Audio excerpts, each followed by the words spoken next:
All yours.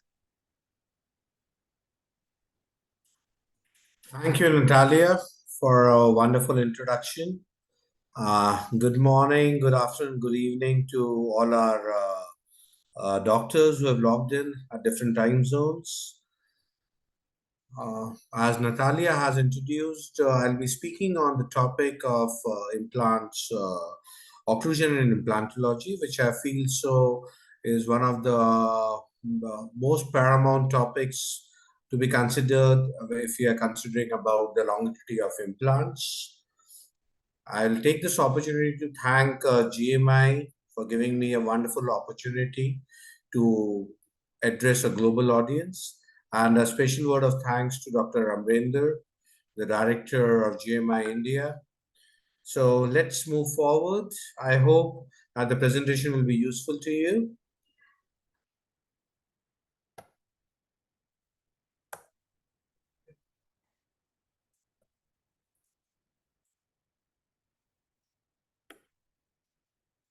Okay. Okay, we have some troubleshooting here. Okay, right. So I'm Dr. Gupta. I've done my post-graduation in prosthetics and implantology, and I'm working as a chief implantologist with RV Dental Group of clinics in Jaipur, which is the pink city. So today I'll be covering the topic under the following headings. I'll first be making an introduction for the topic. Then I'll be taking you through what's the actual difference between a natural tooth and a dental implant, and why we need to consider specific parameters when we are designing the occlusion for dental implants. Followed by some insight into implant biomechanics, what kind of forces are in play. Then coming to the core topic, which is implant protected occlusion, followed by the 14 keys as we talk. I wish to call them about the implant protected occlusion. Then some occlusal guidelines for different clinical situations that might be presented to us, followed by some other. I'd like to conclude the session. So, as we all know, there have been more and more implants being placed now in the mouth.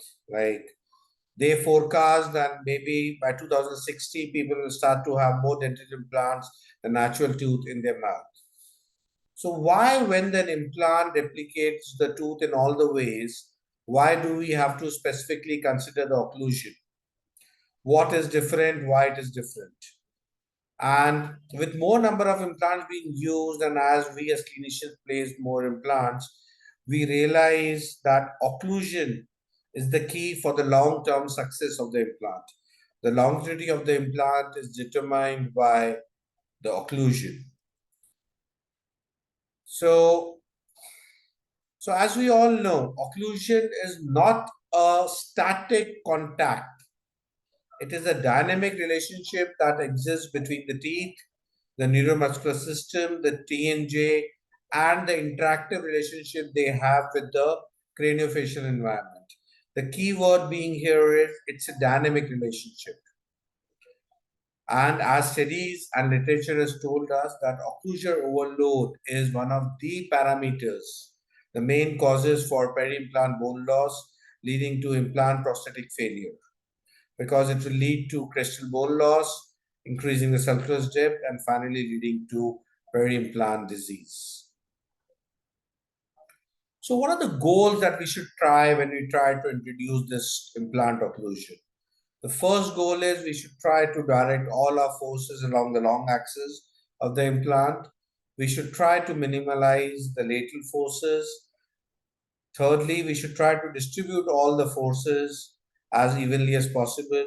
And even if any lateral forces are there, we should try to place them as far anteriorly as possible. So that should be what with these goals in mind, we move the topic forward towards the main reason why we have to understand this topic is how a natural tooth and dental implant are different. And why should we have different occlusal considerations for implant and prosthesis? The main reason, as all of you know, is implant has got periodontal ligament, whereas a dental implant does not have any periodontal ligament. The dental implant is linked directly to the bone, and the natural tooth is linked to the bone by the means of a periodontal ligament. Thereby, the natural teeth has got mechanical receptors, as well as a dental implant does not have any mechanical receptors. Then another factor is because of the presence of PDL and the absence of PDL in dental implants, there is differential loading pattern. That means a natural tooth undergoes movement both on initial as well as secondary load, whereas the implant moves only under secondary loading.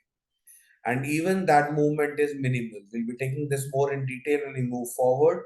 But these are the two key factors which determine the occlusion loading in implants.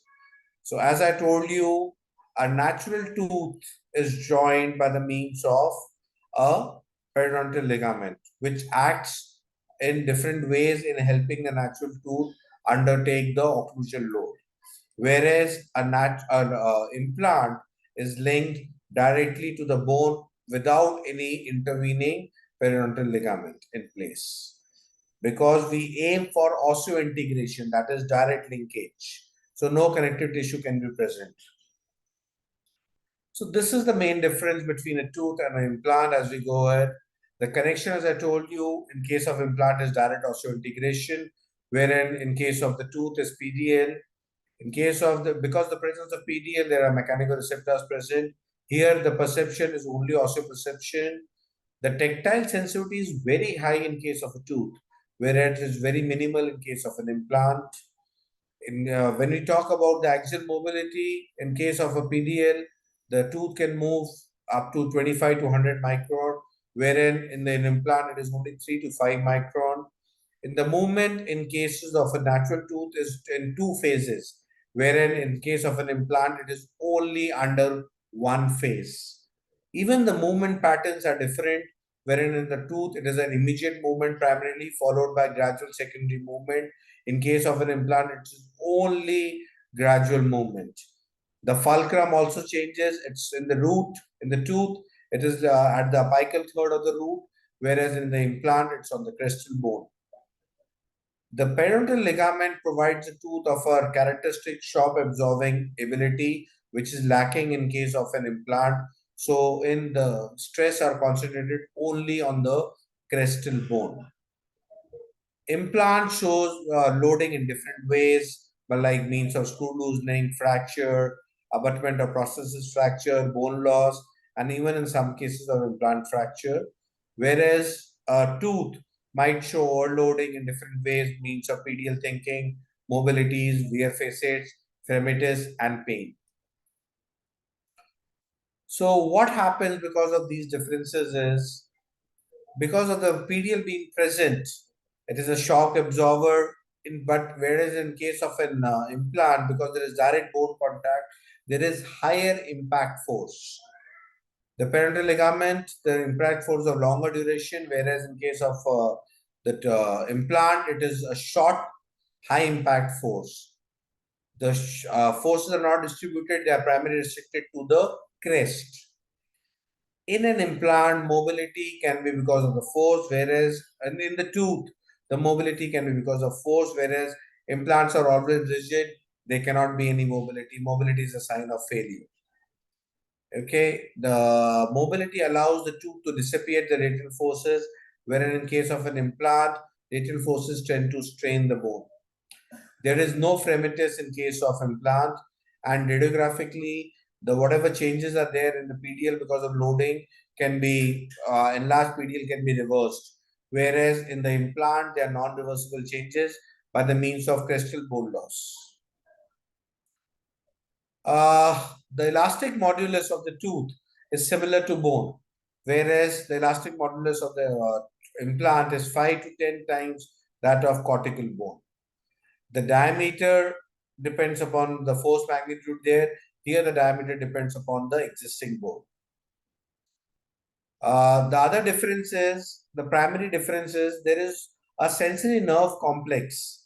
So because of this, what happens is patient is able to appreciate the high points or excessive forces better in case of a tooth.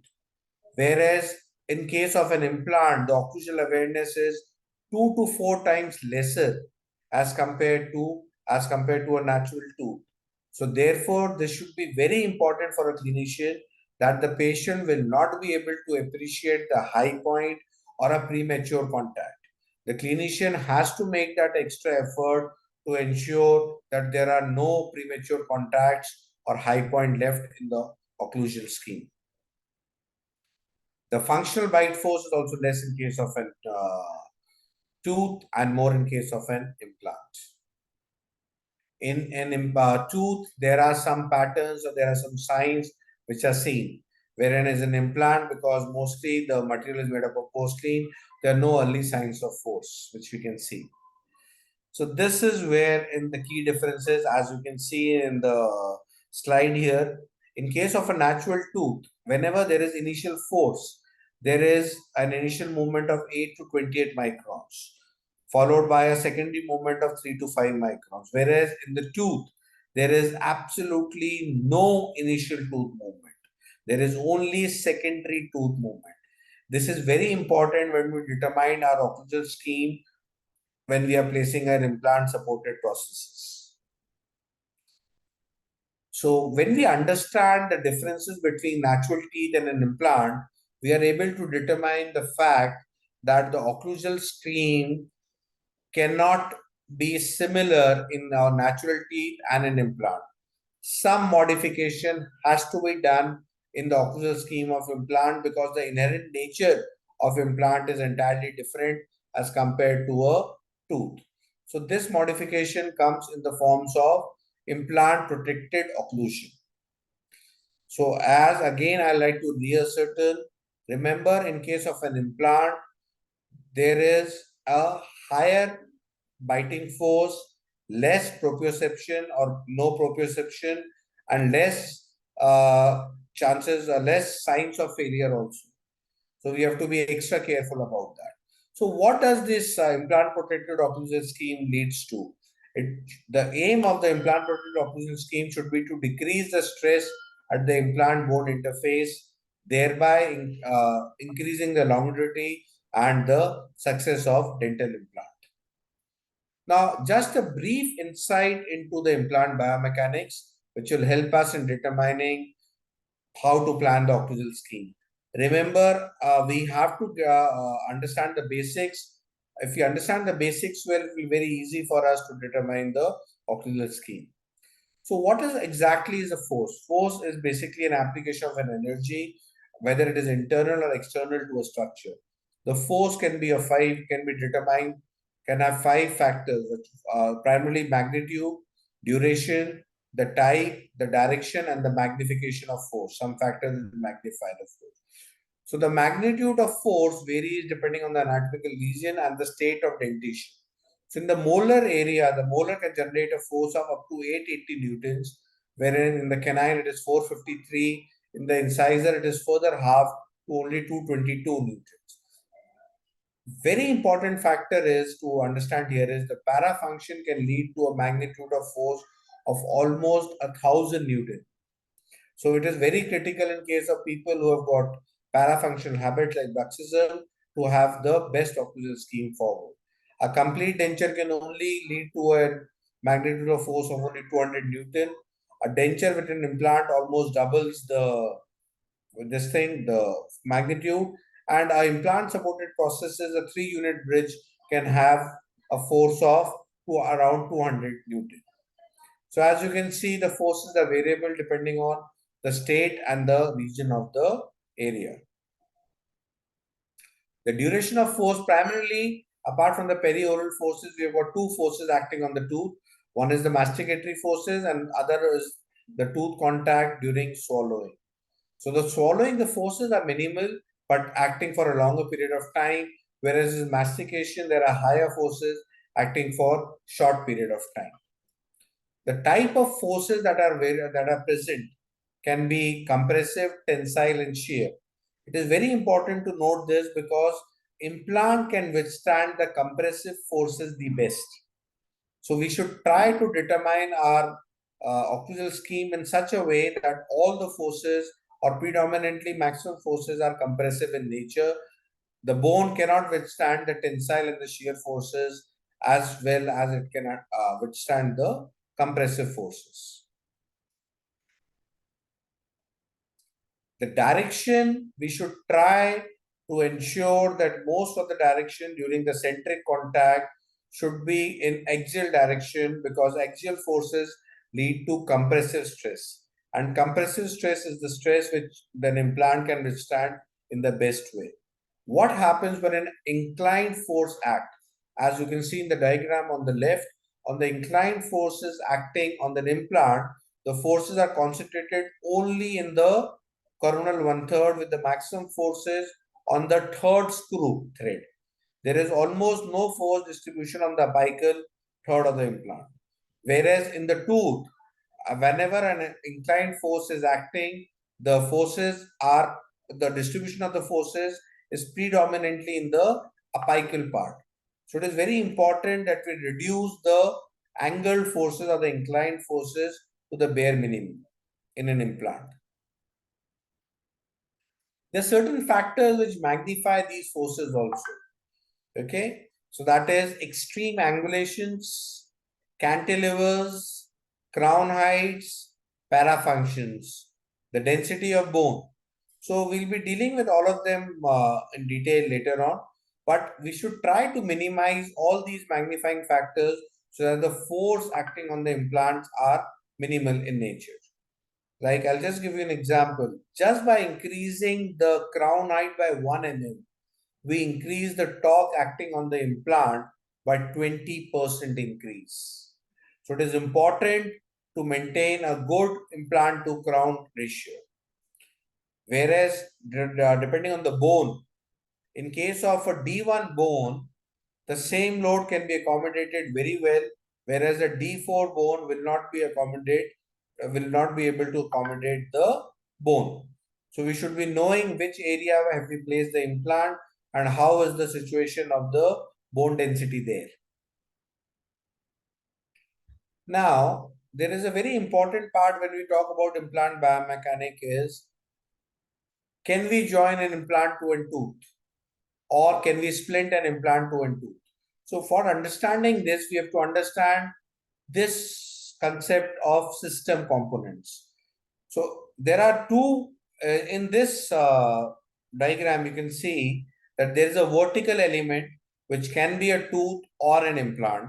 Okay, there is a connecting element which joins these two vertical elements, and there is a supporting medium.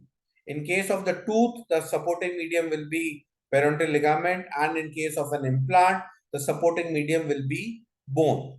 So this is how a system mechanic works. So let's see what can be the different scenarios which are possible. The first scenario is when we have a flexible medium, that is a periodontal ligament, or a tooth is splinted to another tooth. So in this case, what happens is, even if the force is applied on one part of the vertical component, the force distribution happens on the other vertical component also. In the same way, whether you are applying the force, as you can see in both the diagram, so forces are equally distributed on both the vertical components. Okay. What happens if there is one stiff medium? If there is one stiff medium, that means there is no periodontal ligament, or there is one implant. If there is force distribution on one side, then all the forces are concentrated only on the end where there is stiffness or where there is no flexibility. So this is what tends to happen when we join a flexible to a stiff medium or a tooth to an implant. So whenever we do it, all the forces, even the forces applying on the tooth, are transferred to the implant predominantly, leading to failure of implant.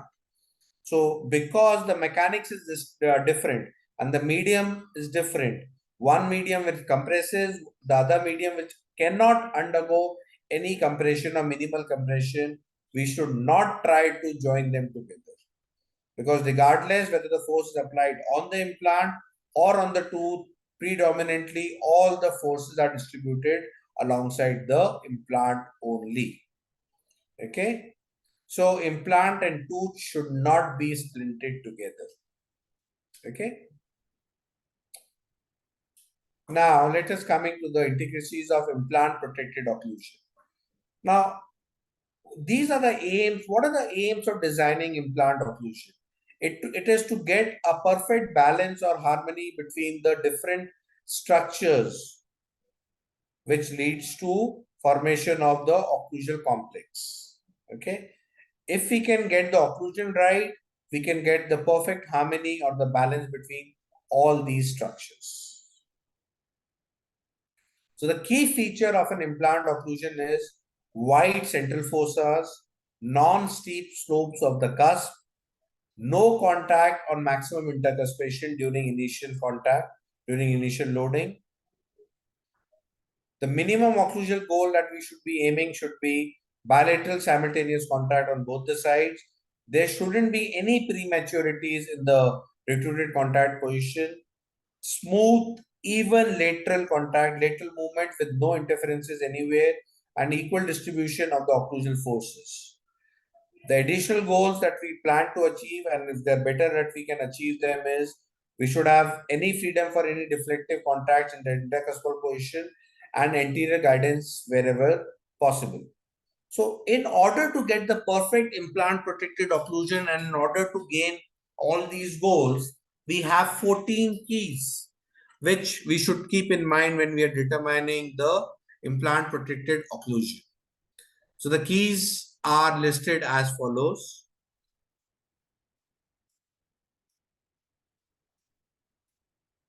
So these are very important keys which will determine how it works, how we can get the best implant protected occlusal scheme. Now we divide these keys into three different parts. That is, the first few keys which will reduce the force. Then a set of keys which can improve the force direction, and finally how to increase the support area. So what are the keys that we should keep in mind so that the forces acting on the implants are minimized and there are no harmful forces on the implant? The first one is premature contact elimination. The second is occlusal contact position. The third is cantilever if present in the prosthesis.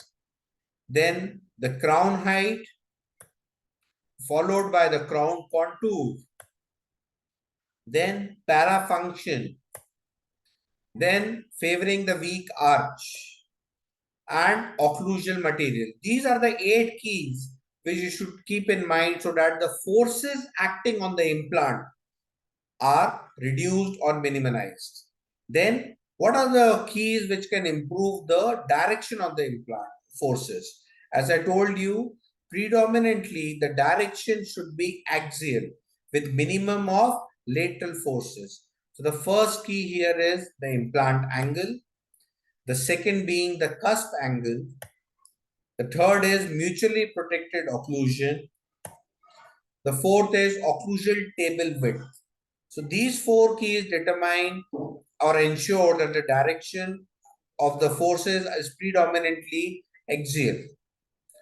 Then we come to the final final set of keys, which can be put under the category of how to increase the supporting area or how to distribute these forces in the best possible way.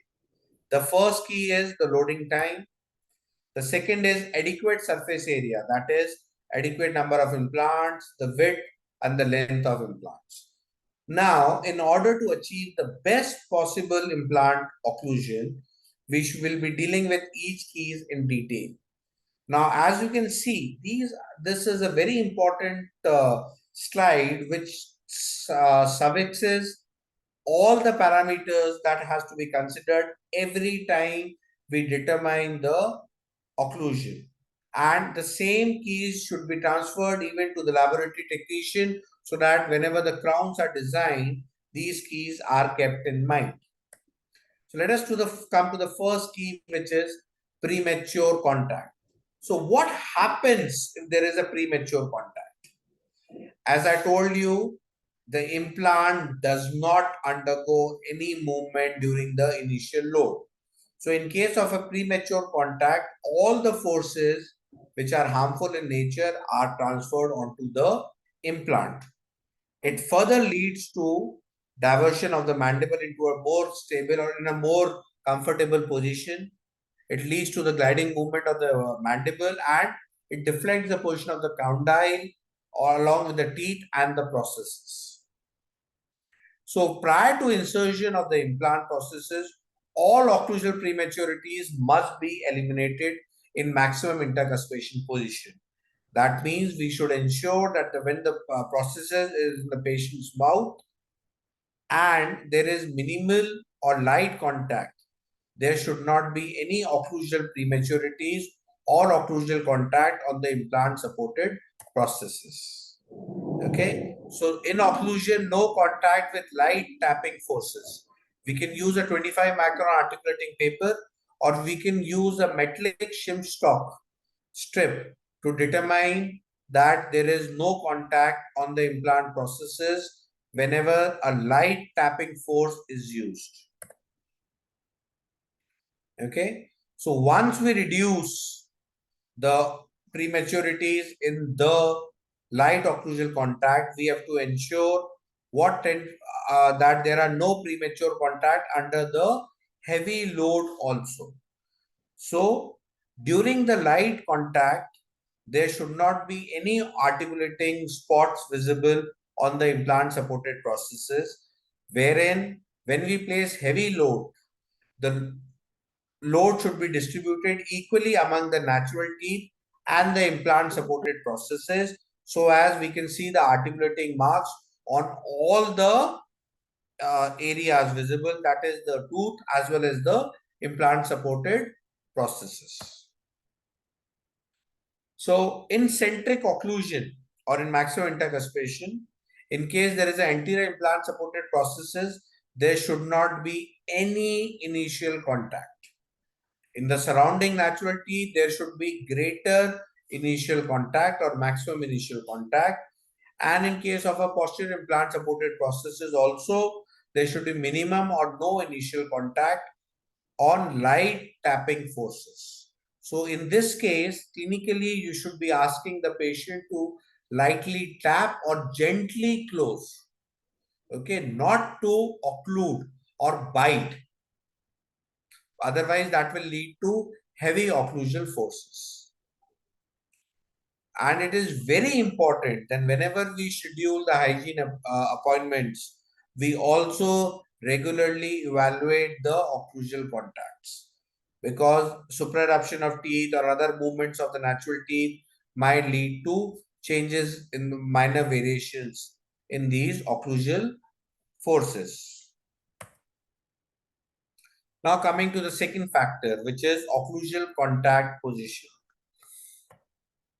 So this is how we determine in a natural tooth how the occlusal point of contact should be there on the cuspal, fossas and the marginal ridge. Are we supposed to follow the same scheme in implants? No. We are supposed to follow something different altogether. We should ensure that the primary contact is within the implant diameter at the central fossa position only.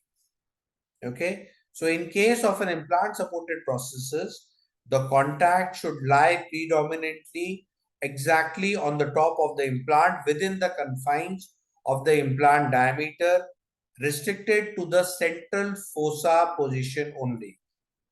Some people call implant protected occlusion also as lingualized occlusion also. Okay, because there is contact only on the by the palatal cusp here, as you can see. The secondary contact can be a broader area of contact, but we should try to restrict that also within 1 mm of the periphery of the implant. So we should try to ensure that there is the contact restricted to this point and there is no contact on the other point. That is, there is no contact here on the buccal cusp area, and there is no contact here on the lingual cusp area, and the contact is restricted to the central fossa position only.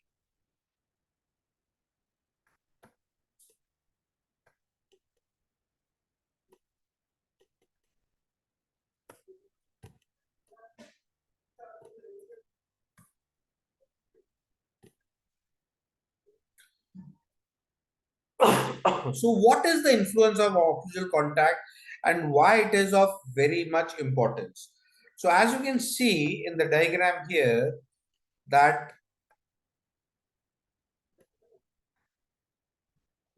here, if you see this, even a 3 mm shift in the contact position from here to here increases the load by making it from making it 300 times here, as you can see here. So load, just from here, the position of the load was shifted to this point, which is just a shift of only 3 mm. Okay, but the overall change in the force was here, the effective force here at the crest increased to 300 newtons just by a 3 mm shift. So it is important that we don't undergo, we try to restrict our forces as close to the long axis as possible, minimizing the occlusal offsets.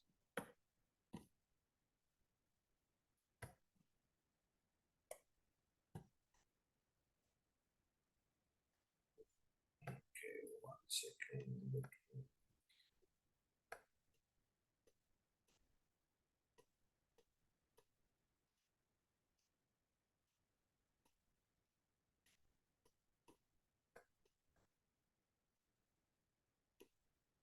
Okay, the second point that we have here is that the cantilever of the processes. That is the third point. So we have already dealt with premature contact elimination, the occlusal contact position. Now we come to the third point, which is the cantilever. Should we or should we not give a cantilever, and how much does it determine our problems? So as you can see, a cantilever is a class 1 lever, which will lead to increased amount of stresses on the implant. So our goal should be to reduce the length of the cantilever as much as possible. As you will see in the mandibular case, there's heavy cantilevers leading to heavy amount of stresses on the implant surface.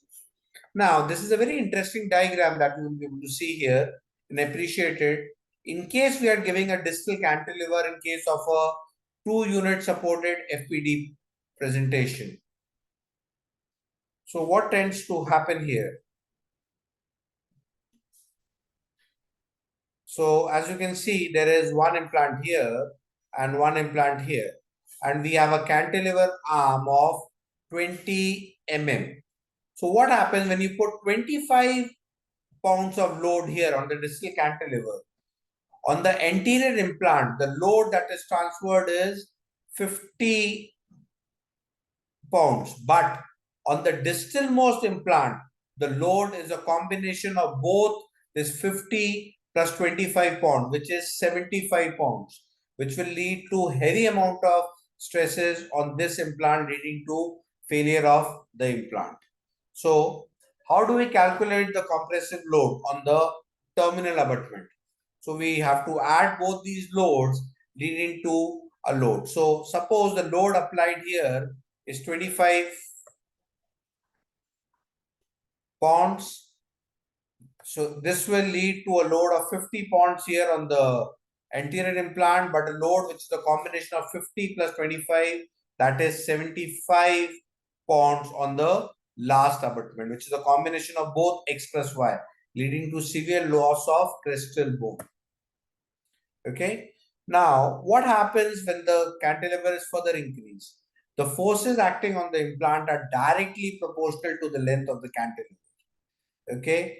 In case of the cantilever, the maximum cantilever length that is allowed with 4 to 6 implant.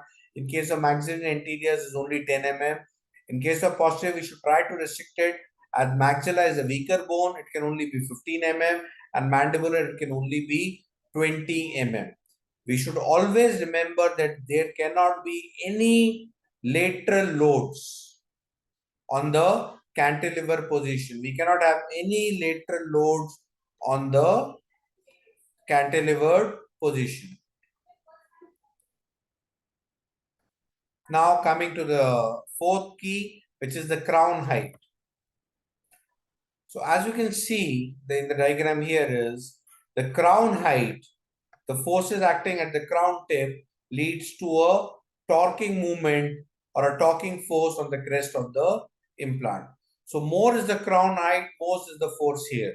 And with a 1 mm height increase in the crown, the effective increase on the stresses is 20% increase. So we should try to reduce the crown to root ratio as much as possible in order to reduce the moment or force acting on the implant stress. So this increased crown height acts as a vertical cantilever. So this is the FEM analysis. As you can see, the red is the part where the forces or the stress concentration is more. So as you can see, as the crown height is increased from the first to the second to the third diagram, the forces, the red portion of the stresses is also increased. So we should try to go ahead with the most favorable crown to implant ratio. Then coming to the crown contours, which is the fifth key. So as you know, the bone resorbs in different ways. In the maxilla, the bone resorption is predominantly in the parietal direction. That means the bone tends to shrink when it resorbs, as you can see from A to B to C to D. Whereas in the mandible, the bone first goes from A to B and then it goes in a vertical direction, further resorption happens. So how do we do it? So what happens when the bone is resorbed is the ridge tends to shift lingually.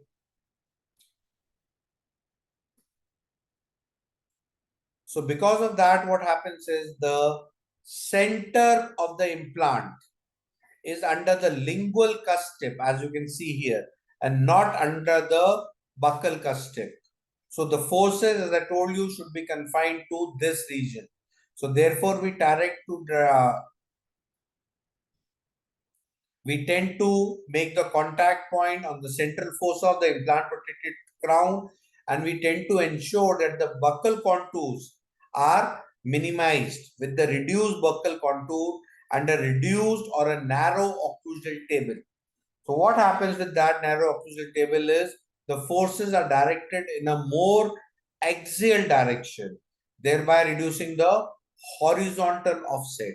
So as all of us know, in an implant protected occlusion, in an implant protected processes, we should try to reduce the occlusal table, making it narrow, and we should make it narrow by reducing the buccal contours. Okay, because in the buccal area there is no implant there. The implant is here. So this will lead to a horizontal offset. So as you can see here, this is the maxilla, this is the mandible. The contact is restricted to this position so that the contact is refined here. Then what we do is we widen the fossa here. As you can see, it is a more flatter surface. So we have widened the fossa here so that it can receive the functional cusp of the maxilla in a broader area, thereby directing the forces in a more axial direction. As here you can see also in the crown, the buccal contours are minimized. Whereas what tends to happen in case we are placing the implant in the maxilla as well as the mandible. In the previous diagram here, there was implant here in the maxilla. Then the mandible, there was an implant. Here, we have got an implant in the maxilla and the mandible both. Now here, where should we give a contact? So here, we should favor the weaker bone. So as we all know, the maxilla is the weaker bone. So you should tend to favor the weaker bone. So in order to favor the weaker bone, we have restricted our contact to this point, which is along the confines of the maxillary implant. So the contact point is within the confines of the maxillary implant body, thereby directing the loads in a more axial direction. They are from an offset position from the mandibular implant because here we did not have a choice. We had to either make them offset in terms of maxilla or of mandible. So we tend to focus the weaker bone and therefore direct it along the maxillary implant long axis. Okay. So this is what tends to happen if the maxillary bone resorption is more.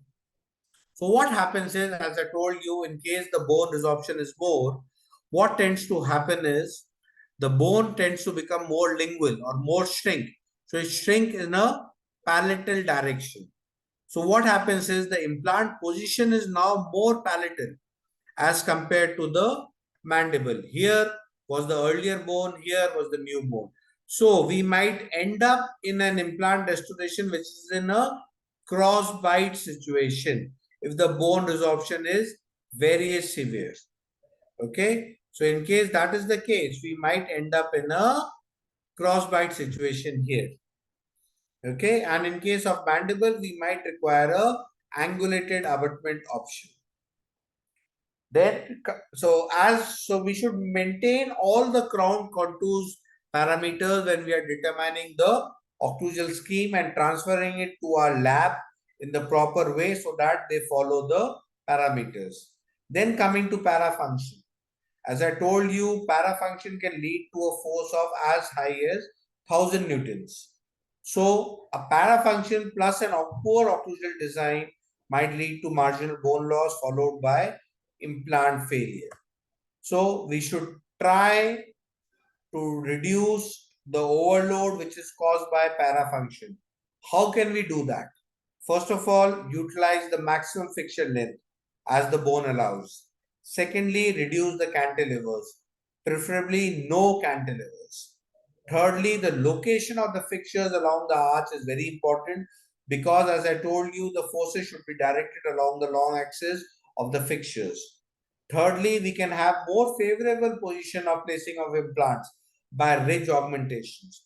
We should always know that the implant should be placed in their most favorable prosthetic positions and not based on the bony contours. So wherever we are required to augment, we should be augmenting it. Then we should reduce the height of the crowns. Then increase the soft tissue support. Try to do soft tissue augmentation to get a good thick biotype with good amount of attached gingiva. And finally, give the patient a night guard or occlusal night guard so that the patient doesn't cause any excessive unsatisfactory parafunctional loads on the implant supported prosthesis. These factors are very much important and we should ensure that we determine and diagnose the patient in case they have parafunctions. Parafunctions are very common in patients who are undergoing full mouth rehabs. Okay, so continuous recall is very important in order to be able to diagnose their parafunctional habits. The seventh key is we need to favor the weaker arch. As I told you, maxilla is the weaker arch and we have to support the weaker arch. Okay, so why is maxilla the weaker arch? Because it might lead to less amount of bone resorption is faster, so we might place narrow implants as the ridges are narrow, the bone density also is poor, and there might be more facial cantilevers in case of maxilla. A very important clinical point here is in case we have placed any implants in the pre-maxilla, we should try to use angled abutment there so as the implants are more directed along the long axis so that the forces are more directed along the long axis of the implant and the horizontal offsets are reduced. So always use an angled abutment in the pre-maxillary area. What else steps can we take is we can increase the number of implants, we can splint them, we can use larger diameter implants and do ridge augmentation in cases of excessive resorption. Maxillary cantilever, as I told you, maxillary cantilever should be reduced. Okay. And implants, if you cannot place the implants in both the areas together, always try to protect the maxillary implants from the occlusion load. Then finally coming to the last key here, which is occlusion materials. So choice of occlusion material is very important. It depends upon what is the remaining dentition which is present, whether it is implant or what with natural teeth are present, what is the opposing dentition, and finally which quadrant is being restored. So these are the various options that we have for the occlusal material, right? From all ceramic crowns to zirconia to metal ceramic restorations to all metal restorations to resin-based restoration as well as acrylic restorations. So the determination of the occlusal material is predominantly based upon the aesthetics, the impact force, the loading, the chewing efficiency, the inter-arch space, and what kind of a processes can we get, whether we can get a passive processes or not. So it is very important that we determine the occlusal material based upon the area which we are loading. Okay, now coming to what all factors can lead to better or improve force direction, making the force more occlusion. So the first is axial, first is angulated implants. Okay, so how do we place the implants in a way? So as you can see in this phases, all the forces acting here are axial in nature. Here there is a 15% offset. Here there is a 30% offset.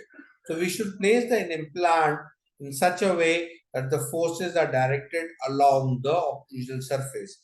And that is only possible if we determine our processes before placing the implant. Okay. So as you can see here with a 15% angle implant, there is a 30% offset onto the bone, and with a 30% angled implant, there is a 50% increase in the stress of the bone. So as the load from the axial direction is converted to a angle direction, the load factor is also changed into the character of the load is also converted for compressive to shear forces. And as I told you before, shear forces are not well addressed by the bone. So we should try to reduce them. So this is also a problem in case the loading is angulated in nature. So depending on the character of the bone, more is the angle of the load, more is the shear component. Okay. So cortical bone can withstand compressive forces, but not the shear and the tensile forces. As you can see in the graph here, it can withstand almost 30% less shear and almost 65% less tensile forces. If we cannot eliminate the angulated load, then in order to reduce the bone loss and finally the implant loss, we should try to reduce the magnitude of force as determined by the first 8 keys, or the increase the surface area as determined by the last 2 keys. So this can be achieved by increasing the diameter of the angled implant, increasing the number of implant. A design of the implant can be selected wherein there is a greater surface area. We can increase an additional implant next to the most angled implant, and finally we can splint our implants. Okay. The next parameter is cuspal angle. So increasing the cuspal angle can increase the angle load on the implant, which will in turn lead to more amount of crestal bone loss because of increase in shearing force. So we should know that more is the cuspal angle, more will be the torquing forces. With each 10-degree increase in cuspal angulation, the torquing is increased by more than 30%. So there is a solution. The first and the foremost solution is The prosthesis should have shallow occlusion anatomy. Don't try to make sharp, natural looking cusps. Okay. Secondly, the cuspal fossa or the central groove should be widened to around 2 to 3 mm. Okay. And if it is possible, we should try to recontour the opposing tooth in such a way that the occlusion is restricted to the central fossa area. The third is mutually protected occlusion. So what do you mean by mutually protected occlusion is, what is the rationale is that in mutually protected occlusion, as the name suggests, the forces are distributed all along the segments of the jaws. That is, it reduces the force transferred per unit area. So in case of a fixed implant prosthesis, in case of centric occlusion, the posterior should contact and the anterior should disocclude or can have light contact. That means in centric position of maximum intercuspation, the posteriors are protecting the anteriors. What tends to happen in case of protrusive excursion? Whenever there is a protrusive excursion, the anteriors contact and the posterior disocclude. So that leads to a better occlusal scheme. In lateral excursion, the canine can contact and the incisors and the posterior can disocclude. Okay, so we should try to make the incisal guidance in such a way that it is least. So only a 23 to 25 degree of incisal guidance is suggested, and try to make it as shallow as possible without compromising on the anterior aesthetics. More is the anterior guidance, more will be the forces of the anterior implants. Then finally coming to the fourth factor, which is the occlusal table width. So what tends to happen is, more is the width of the occlusal table, greater will be the forces that will be generated. So the occlusal table, as you can see in this area, as compared to the width of the natural tooth, has to be reduced. Okay, especially in the non-aesthetic area, so as the forces can be reduced on the implant. So narrowing of the occlusal table reduces the offset load as well as reduces the risk of ceramic fracture. Then finally coming to the last two keys, which is the loading time and the adequate surface areas. These two keys lead to increased support areas. So the loading in case of implant can be immediate, delayed, as well as progressive loading. The density of the bone or the primary stability that we get determines what should be our timing of loading. In case we get good primary stability or good ISQ values, we can undergo immediate loading also. Otherwise, we have to undergo with the concept of delayed or progressive loading. So immediate loading is normally done in the aesthetic area, which are the non-loading areas, and the choice of material normally a resin-based material, which can have a dampening effect, thereby reducing the load onto the implant. Whereas in case of progressive loading, it is based on the concept of Wolff's law. That means as the load is transferred onto the implant, the trabecular pattern is oriented so as to withstand the load in the best possible way, and thereby increasing the quality of the implant. So how it is done? In case of progressive loading, the time interval of loading is from 3 to 6 months. The diet is slowly increased from the softer to a harder diet. The occlusal material can be resin, metal, and then porcelain. The occlusal contact or the intensity of contact is gradually increased. The design of the process is such that the forces are gradually increased, and as we have lesser denser bone initially, it leads to more denser bone in the future. Then coming to conventional loading or delayed loading, this is done with the concept of a second stage surgery, which we normally do after a period of 3 to 6 months. This is done in case of grafting in a non-aesthetic area where the bone quality needs to be improved, or where the primary stability less than 49 or the ISQ values are lesser than 30 or 35 newtons. So this is the parameters based on the loading time. Now coming to the final parameter, which is the adequate surface area. So we can increase the surface area and lead to better distribution of forces by increasing the width of the implant, increasing on the number of the implant, and finally splinting the implants together. Whenever possible, splint your implant together. Use the maximum diameter implant as the bone might allow, leaving at least 2 mm of cortical bone on the buccal side. Here is an interesting configuration of the implant. The biomechanics of the implant suggests that if you are placing multiple implants, you should prefer and not place the implant in a straight line. You should tend to place the implant in a staggered way or in a tripod-based configuration. This leads to the reduction of stresses significantly. So in this case, where there is no cantilever, 100% forces are transferred onto the implant. Here, with a cantilever, there is an increase of 200% forces. So just one cantilever of a premolar leads to doubling on the forces of the implants.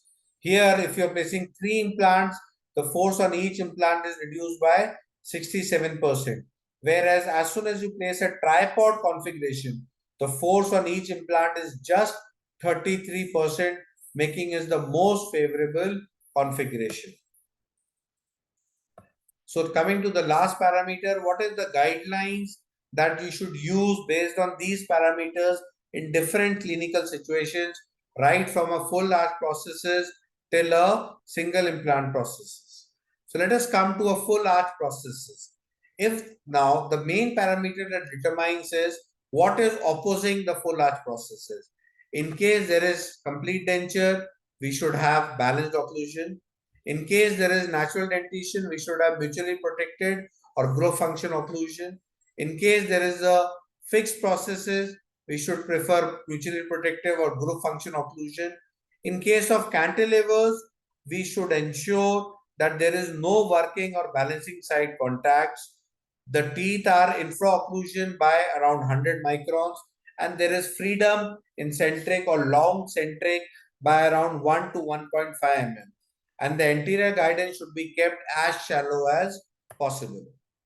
In case of an overdenture, there should be bilateral balanced occlusion with lingualized occlusal scheme being followed, or we can have a monoplane occlusion in case the ridges are severely resolved.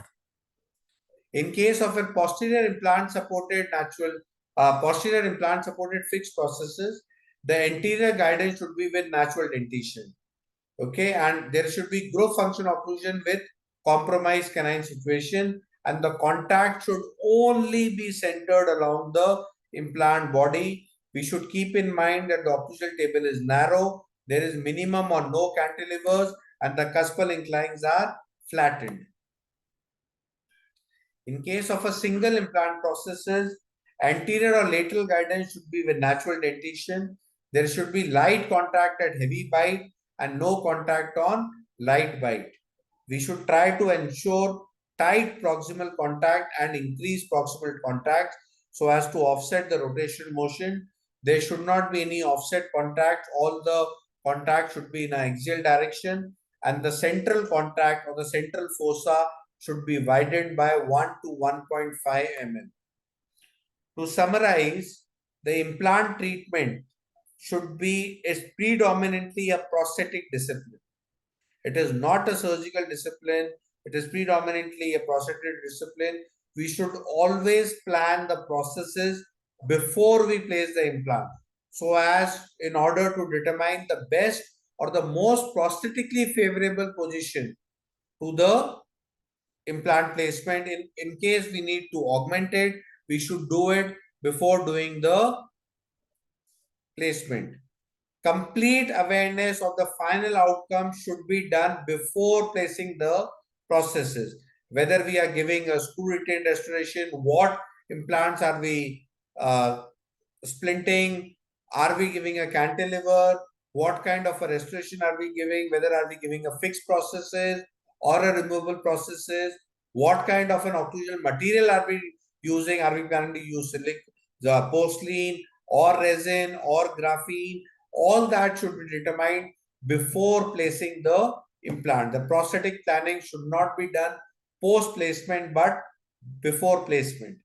We should remember that the longevity of the implant is determined by the occlusion. implant might integrate after 3 months, but how long are they going to remain integrated is determined by the occlusion only. Implant dentistry and specifically occlusion is not forgiving.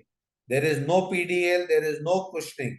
So we have to ensure that we diagnose, correct, and compensate for the design of the definitive restorations with utmost care in order to increase the longevity of the occlusion. And these are the few references that we use during the presentation, during making the presentation. This is my email ID. I'd like to thank all of you for a patient hearing. And in case you have any doubts regarding it, in case you have any questions, I hope you have posted it under the to Natalia, who can now read it to me. In case you have doubts later on also, please, you can always mail them to me or WhatsApp it to me. I'll be more than happy to answer them. Thank you. Thank you to you, Dr. Gupta, for such a clear and interesting presentation. As Dr. Gupta says, please, if you have any question, please write it down in the chat. Now we have congratulations to you because of your presentation. I want you to inform you that this presentation has been recorded and we are sending to you the link of the presentation so you can rewatch it. And if afterwards the webinar you have any question, please send to Dr. Gupta directly or to us, and we will send you Dr. Gupta's answers. Thank you very much, Dr. Gupta. And also I want to thank all the attendants and also to Dr. Amrendra Kumar, our director in GMI India, for helping us to organize the webinar. We have a question. Ankita Raj, he's asking, sir, what giving zirconia crown on implant? What you prefer, zirconia or PFM?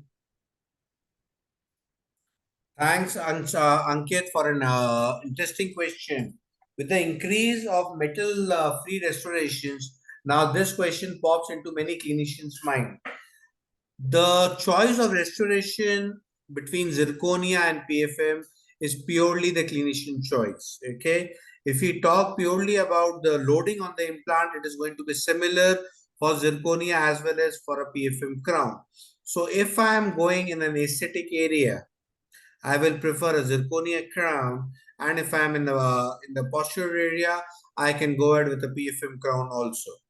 Okay, so the crown, whether it is zirconia or PFM, will not make a difference whether it is on an implant or on a natural teeth. It is going to be the same parameter. So in the way that you determine on a natural tooth, whether are you planning to give zirconia or PFM, in the same way you should determine whether you are giving zirconia or PFM. Whether the underlying support is an implant or a natural teeth should not make a difference. In my personal preference, now because the zirconia restorations are much lighter, and in case I'm going for a full mouth restorations, and with the advent of shaded blanks for zirconia available, in case of full mouth restorations, I prefer to zirconia as my preferred choice of restorations. Whereas if it is a single tooth crown, I prefer to give PFM, because the PFM offers a major advantage that I can make my PFM restorations as screw retained restorations. Whereas in zirconia, that is not possible. So in zirconia, my restorations have either to be SCRP or a cement restoration. So that is a very important parameter that you should remember before making a restoration into zirconia, that you will have to cement it or use a SCRP crown only, and you will not be able to make a true screw retained crown. So if retrievability is an important parameter for you, try to go for a PFM restoration. Otherwise, zirconia also works. Thank you. There are so many messages. Thank you. Thanking to you and for your presentation and for your answer. Remember, is the moment to write the questions. If not, you can send it later. It's not a problem. It seems there are no more questions at the moment. Again, thank you, Dr. Gupta, and again, thank you all the attendants. As I said, I remember that you will receive by mail in a few days the link of this presentation. And well, we don't have more questions. I want to say to you that we hope we will see again in our next webinar in September. And I want to thank you, all of you, because of joining us and make that webinars so interesting. Thank you very much, Dr. Gupta. Okay? Yeah. Someone is... I had, if we have a few minutes, can I ask a question? Yeah, of course, please. So thank you for the presentation, Dr. Gupta. I just have a two-part question. So how do we distinguish between different types of implants, whether it's GMI or Nobel or Austin, basis the radiograph? So sometimes people come to us with the implants already in their mouth, and we have to figure out what type of implant, because patients will not know what implant they have done. So what are the basic tactics of figuring out broadly to some extent what are the different types of implants basis the radiograph? Question part A. Part B, after an implant has been placed, be it GMI, Nobel or whatever, and we are taking care of, we are in the maintenance phase, what should we look for in the radiographic appearance which should alert us to maybe some sort of a failure occurring or some sort of a problem occurring in that? So what are the radiographic markers of longevity of an implant? Thank you. Okay, great questions, Doctor. The first question, as you told, as you asked, is what implant is that? Okay. Now, quite interestingly, you will be surprised. You will be right. It's a very good feature that has come up with the help of AI nowadays. This is actually a website to help us, wherein we can post our radiographs there. Okay, and that will help us determining what implant it is. Okay. How do I do it also is you can determine based on the outer geometry of the implant, okay, whether the implant is cylindrical in nature or it is tapered in nature. That is the first parameter that I look into. The second thing that I look into is what kind of the thread design does the implant has. See, the only thing that is visible to us in the radiograph are the macro features. We cannot come to know anything about the micro features. So in the macro feature, the thread design, the design of the implant also, okay. Thirdly, clinically, an important tip is that the cover screw design or the cover screw also sometimes helps us in determining, okay, what kind of an implant it might be. So what I'll advise you is, if you have a patient coming to you from another practice and the patient has the implant which is submerged in nature, take a radiograph, try to do it from the website which I told you, what is that implant or what is this implant. Try to look for the macro features among the parallelism, the outer design which is parallel, which is cylindrical, what kind of a taper do you have, what kind of a screw channel do you have, and what kind of a thread design do you have. In case the implant has not been loaded and there is a cover screw, open it up, take the cover screw out. With the cover screw, you will get a major idea about what kind of an implant is that if you have previously used it. Okay. Many companies have got color-coded cover screws also that helps you determine the implant. Third thing what you can do is once you have opened the implant is you can look into the implant abutment connection. Sometimes just from the outer side, you will at least be able to make out whether it is what kind of an internal connection is it. It is an internal hex or an internal tripod or a Mickey Mouse design as compared to Noble, or it is a deep-seated internal hex, or it is an encalose kind of a connection. Because certain companies has got very key connections which are just visibly, you can see it, you will be able to make it out. Finally, so these are the parameters that you can look into it, and it is always and always the best is to reach out to the lab or best to reach out to the previous dentist, because sometimes the problem might be that you might be able to come to the right implant company, but the platform might be different. Like in case of GMI, you've got two platforms. Okay. Now, a very good thing that GMI has is all their components are color coded. Like you've got different color coded cover screws, healing caps, even the abutments. So as even if the patient is coming to me after a longer period of time and I don't know whether it is a WP design or a RP design, just by knowing the color, I can know what kind of an implant I would have placed. Means whether it was an RP implant or a WP implant. So that is something that can help me out. Okay, the second parameter that you asked, how do we or what should we look in a radiograph? Remember, in an implant, as I told you throughout the presentation, the stresses are concentrated on the cervical 1/3, on the cortical bone area.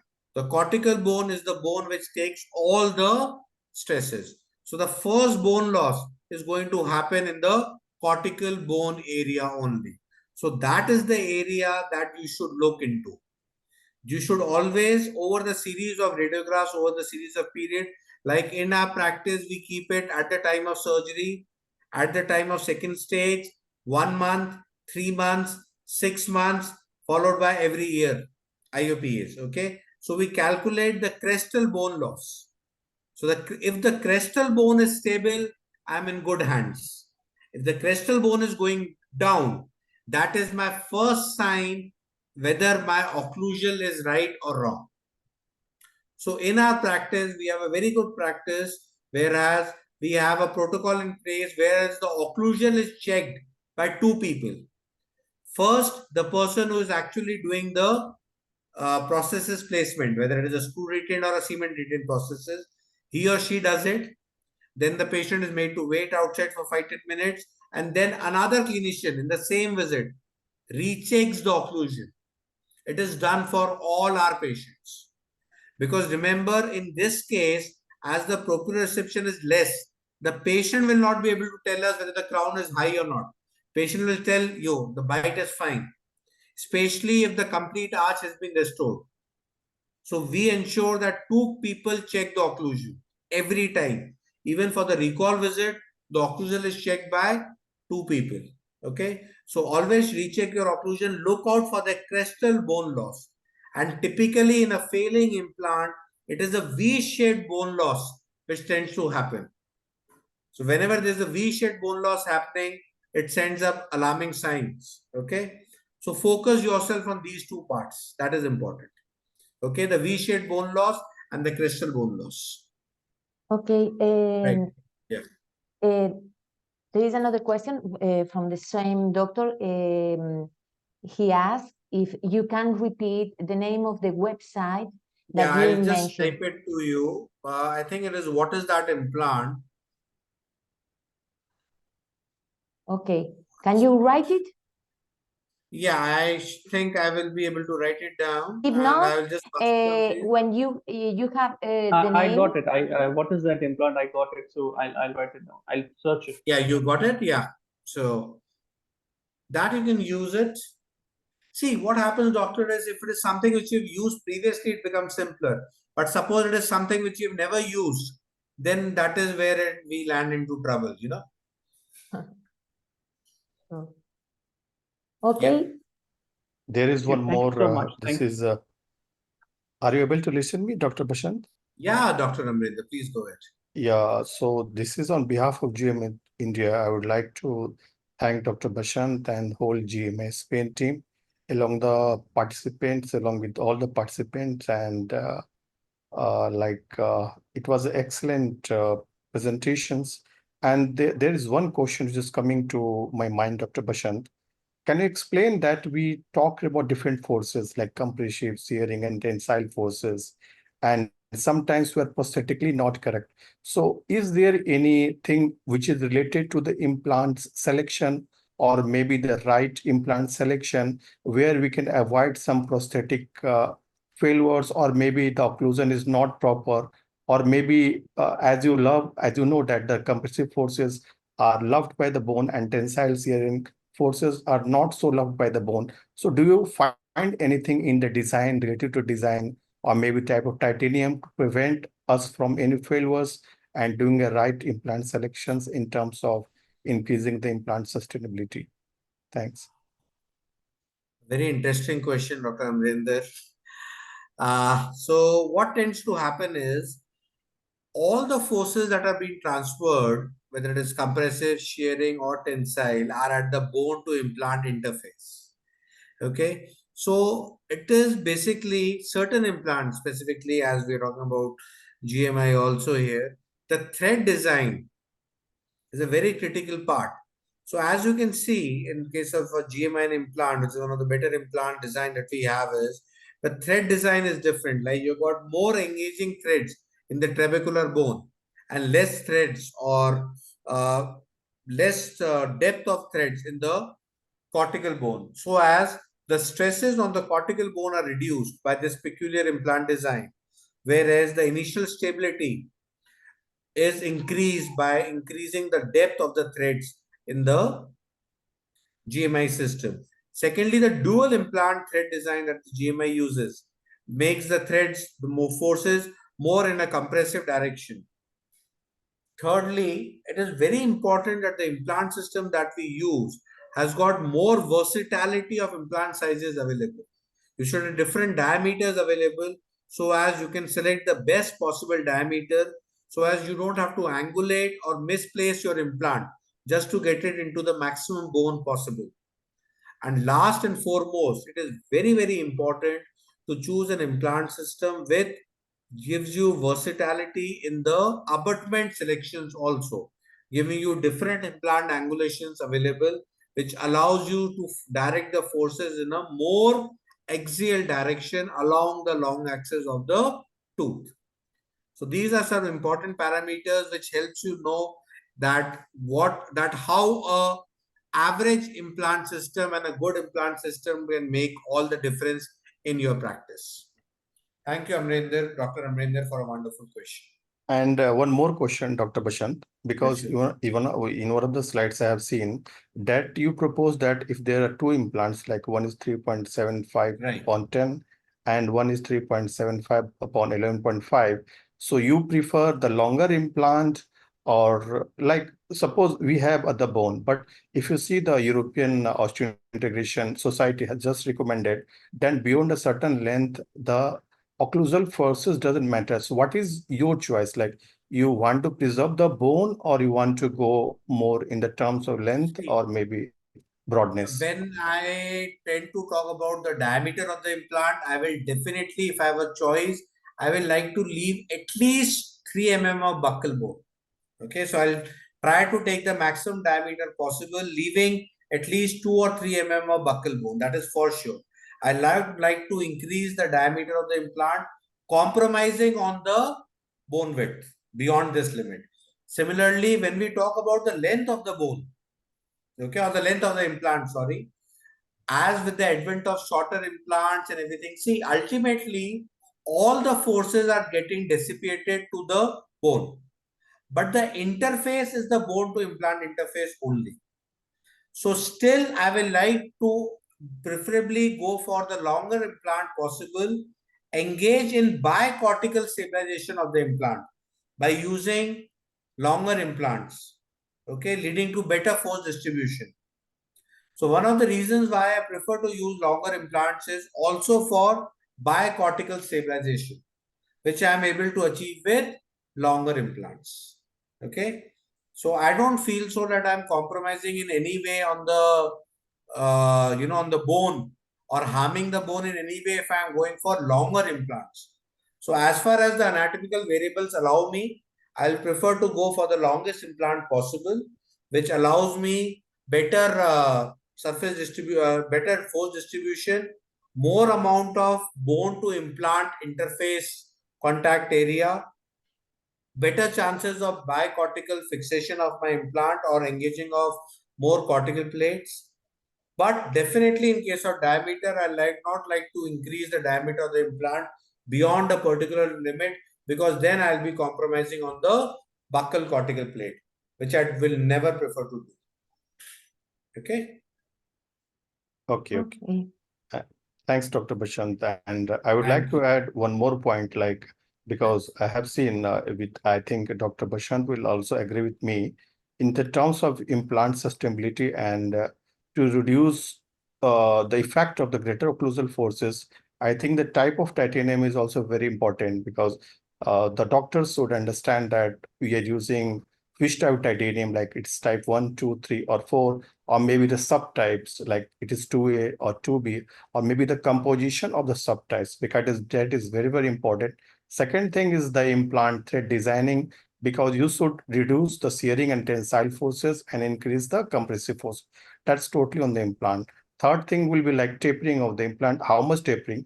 Because if you do immediate loading, if the tapering is more, like some companies are giving 10 to 15 degrees of taper, that may lead to the less stability and less osseointegration. So you have to see that the tapering has to be also accurate, like it has to be near to the gold standard, but we can't tell a most taper. It has to be less compared to any of the other systems. So GMI has that ability also to prevent in the terms of longer implant stability. Thanks.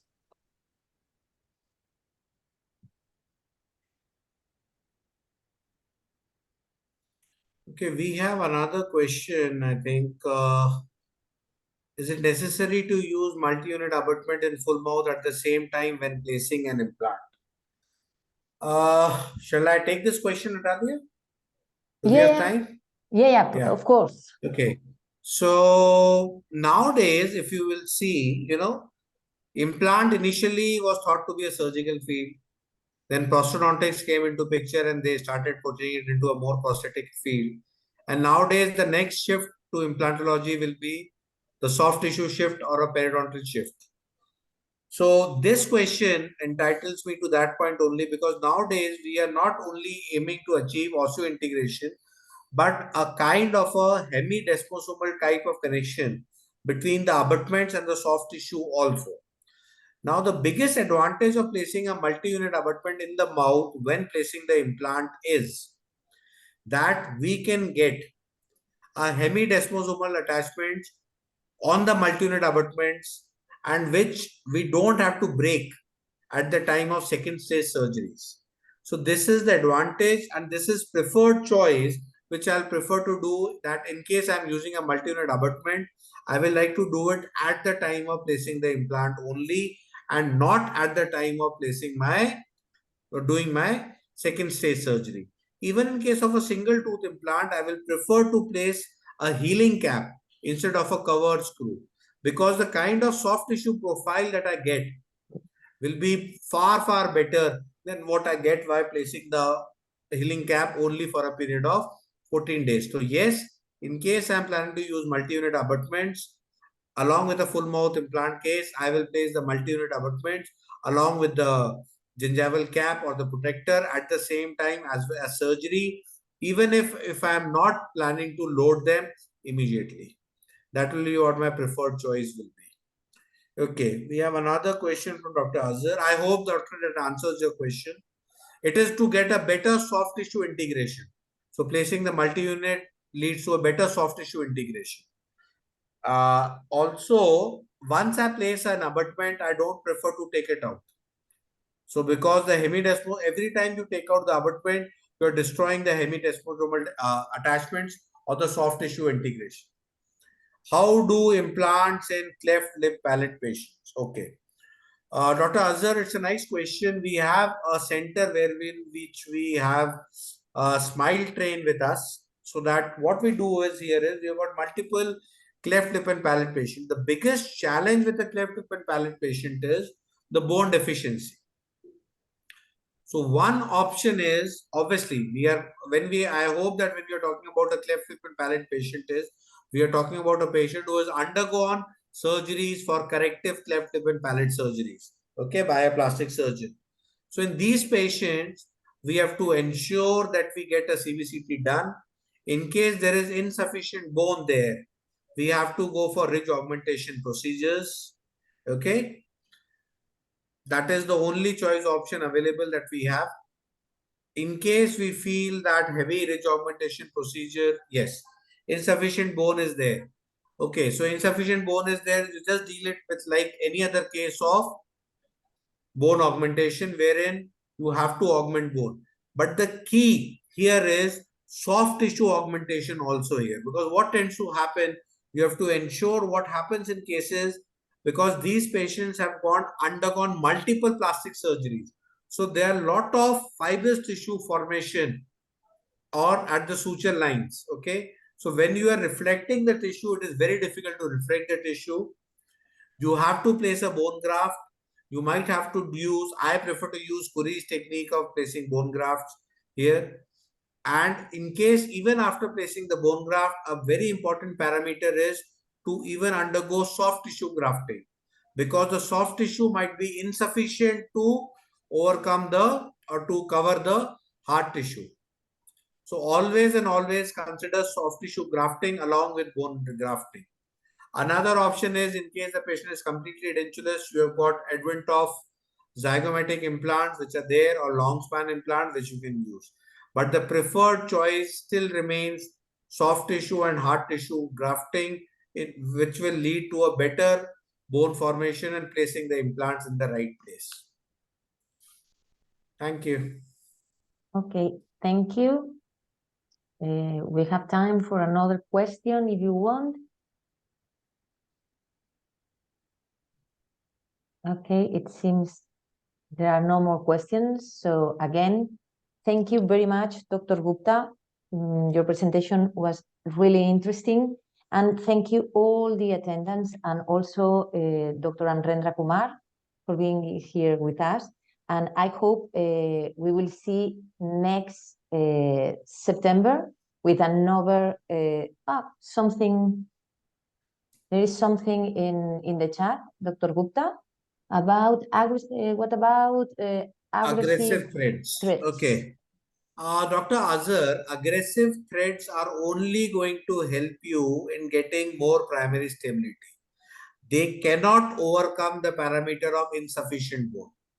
They will be helpful in case the bone is soft in nature, if the quality of the bone is poor. Okay. But in case the bone is insufficient in nature, which is the case with cleft lip and palate, then you will have to undergo bone augmentation procedure. Aggressive threads might be helpful to you if the bone is D4 in nature, provided the bone quantity is fine. But in cleft lip and palate, both quality and quantity is deficient. So you will have to undergo bone augmentation procedure. Okay. Thank you very much. Thank you all of you. Thank you, Dr. Gupta, and see you in our next webinar in September. Thank you and goodbye. Thank you, Natalia. Goodbye. Bye. Thank you.